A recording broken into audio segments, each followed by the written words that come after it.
Hello, I'm Felix Wilton, and this is my creative component for MECH 423 Lab 1. I made a game called Frozen Balancer in the Unity game engine and wrote some custom code to facilitate reading from the serial port to use the board as a controller within the Unity game engine, which also uses C# and the .NET framework. And I created assets in a free open source modeling software called Blender and put this game together.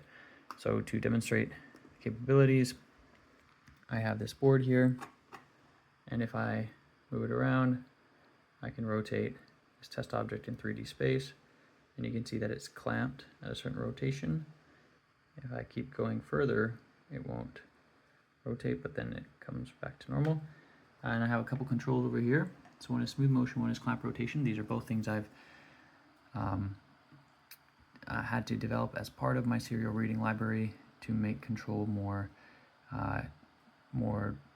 straightforward in Unity. So one is smooth motion. If I turn that off, you see the motion is a lot less smooth. And that's just if you're directly sampling and using the values directly, you get a bit of noise and a bit of oversensitivity. So I have some filtering going on, and when I turn that back on, you get a smoother motion. And that's one of the parameters I included in this library I wrote.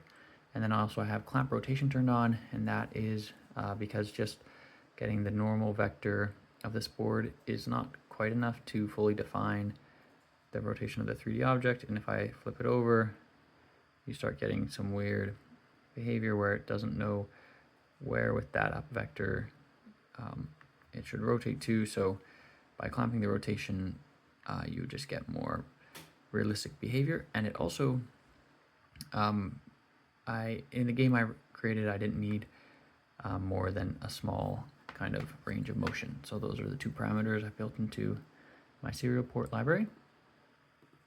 And now let's take a look at the actual game, Frozen Balancer. So we need to collect fish, and we don't want to fall off the iceberg.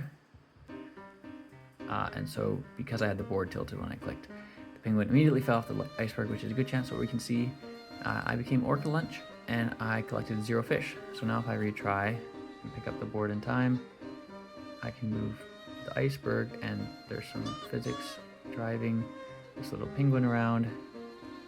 And I can try to collect those green fish that are dropping in the sky, and I don't want to overcorrect and send the penguin flying off the iceberg. And then there's these snowballs that fall, and they can serve as somewhat of an obstacle and knock me off if I'm not careful.